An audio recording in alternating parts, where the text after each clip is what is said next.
Hey everyone, and I'm back again with another review. This time I'm going to be talking about the brand new 2019 Power Rangers Lightning Collection Shadow Ranger from Power Rangers SPD.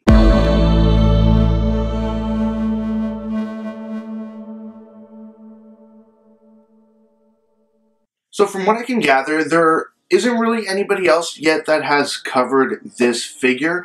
The sort of history behind the release of this and how I was able to get it so early, because it is street dated for April 22nd, is that there was some kind of oversight at EB Games, and I was contacted to go pick up my pre-order several weeks in advance.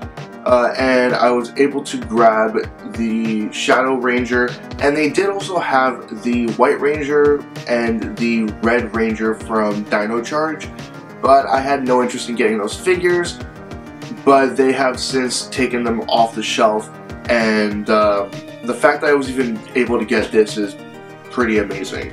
So I'm going to try to give you guys a good idea of what to expect out of this figure, what comes in the box, and what's missing that you might be interested in as well. So let's go ahead and take a closer look at this figure right now. So here's the front of the box. My very first impression of this is that even just the packaging is unlike anything we've gotten before from any other Power Rangers figure.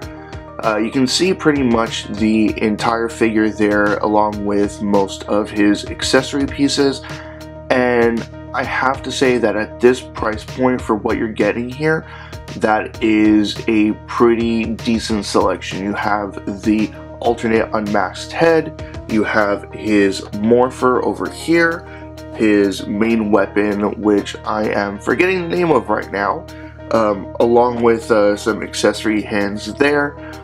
This one here, like I said, is the SPD Shadow Ranger. Out of his Power Rangers uniform, he is known as Anubis Kruger, and honestly, SPD isn't one of my favorite series, but I always had a love for this character, and I'm very happy that they actually, for whatever reason, decided to produce a figure of him. Let's just take a look at the sides of the box there. You can see him in his uniform. On the back there, he's posed along with his sword, and it does come with an energy sort of effect piece as well. And then you see the other side of his helmet there, and that's what you get from the box. So let's go ahead, open this up, and get a closer look at what is in there. So I decided to spare you guys the sound of crinkling plastic in your ears and unbox the figure off screen, and I guess we should start out with the base figure himself and see what we get out of this. So right away, what I get is the fact that there are some missing paint applications on this figure. Sorry if it doesn't really show that well, but if you can see there on his forehead, if I can zoom in, that is. So as you can see there on his forehead, his crest or badge or whatever you'd like to call it, is painted in, but it's not painted the silver that it should be. There is actually a lot of missing silver paint on this figure. You get it mainly on his helmet, on that crest. You get it on his shoulder crest as well, and his belt and shins should also be painted silver. You get a little bit of this metallic blue paint here on the front of his shins, but otherwise there is a lot of silver paint applications that is missing, but what is there is pretty decent, and you do get a nice variety of color on there, especially when trying to produce an accurate representation of this character. It's pretty damn spot on. Like I said, the only thing that's really missing is a couple of silver paint applications, especially on his forearms there, I forgot to mention, as well as those badges, and hopefully that's something that any interested collector or customizer can go ahead and do on their own. But let's get a look at what else comes in the box with Anubis Kruger, the Shadow Ranger. We get, along with his 2 hands that come out of the box attached to him. The one is his sword holding hand, and the other is a hand to hold his morpher. As for the other hands, you get a fist, a closed fist that pretty much is just used for posing, and another posing hand with 2 fingers outstretched. This one, not too certain how to use it, maybe as a salute hand, not too certain about that. Moving on to the sword here, it is a decent quality accessory. There is definitely a lot of missing paint applications on it.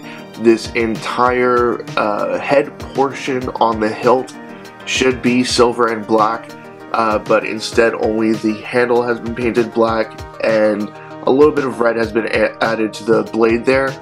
Otherwise, it's just the flat gray plastic, and it is kind of bent out of the box as well. There is the energy effect that also comes with it that you can add onto the blade there, but I'm not going to do that right now just for fear of bending the sword even more. The other accessories that you get are his morpher right there, the SPD morpher. I'm pretty certain that he had, well, there was a specific name for his morpher compared to the other ones, but off the top of my head, can't really remember it.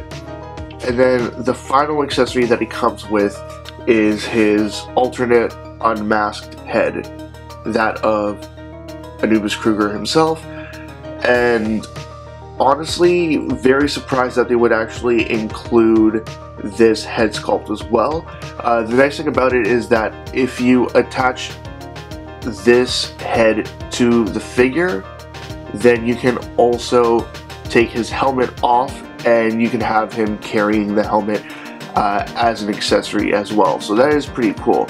And to make up for the black of his neck there for when he is using the alternate head, you also get this small circular rubber blue piece that you can put around that neck post and have it look more like it's matching the color of his skin or fur. I forget if this is actually just skin or fur. He looks kind of reptilian, kind of like a dog. Not too certain what to make of it, but it is nice that they included this piece as well for sort of trying to bring the look together. Finally, I just wanted to take a look at the posability that you get with this figure. Of course, you can holster his sword right there. His arms have a decent range of motion. Sorry for the low focus there. You get a complete 360. There is a butterfly joint in there as well. His chest piece here is a rubber sort of vest on top, but it cannot be removed whatsoever. There is a slight ab crunch, very slight, but you do get some extra movement there. It just has a very weird joint in there where you can twist it at the chest there, but you can't twist it at the waist. But then it does bend at the waist and at the chest. So pretty decent overall. You get the double jointed elbows, you get the hands that can swivel as well as bend in one direction only. They will not bend in multiple ways. As we saw with the alternate hands here, they are on this post with just one bend in the one direction like that. As for his legs, you do have a decent amount of spread at the waist. You do not have, oh, actually no, there is a thigh swivel as well, so that is pretty nice. You do have a double jointed knee in here as well, but it is really tight, and I do recommend that you try to figure out a way of working that out so that it doesn't immediately break on you. And as for the feet, you have a pretty decent ball joint that does turn a hell of a lot, and there is some movement back and forth, but otherwise I have to say that at this price point this is a pretty decent figure. I suppose a little bit more articulation than you got out of any of the Power Rangers Legacy figures, but it's a very great first offering from Hasbro. But like I said, the main point of contention for me is the missing silver paint applications. So like I said, you can go ahead and add those missing paint applications on your own, but not many people out there are going to be able to do that themselves. But otherwise, very happy with what we got out of this figure, and hopefully I can track down more of them in the near future.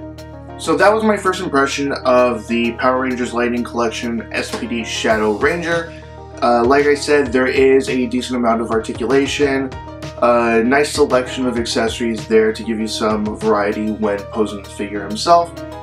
The figure does have some missing paint applications which can be corrected on their own, on your own rather, but not everybody's going to go ahead and take care of that on their own. But still, what you get right out of the box, especially for the price point of $30 in Canada and $20 in the US, definitely an affordable option, especially for those that might not either be interested in purchasing or able to purchase SH Figuarts figures, because at least for me being in Canada, they are extremely expensive, not always easily accessible, and when you do finally get them, isn't really worth it. They are at a smaller scale than these figures made by Hasbro, but at least these figures seem to be somewhere between what we got with Bandai's Legacy Collection figures and what you get out of an SH Figuarts figure. So very happy with this first offering from Hasbro with the new Power Rangers license. So that's all I have to say. As always, leave comments in the comment section below. Anything you'd like to say, comments, questions, suggestions, ideas, anything at all, and I will get back to you as soon as I possibly can. Check out my Facebook, Twitter, and website, as well as my Instagram, where you can catch up with the latest acquisitions in my collection. You can communicate with me there, and you can also see more pictures of the SPD Shadow Ranger on my Instagram right now. So that's it, and I'll be seeing you.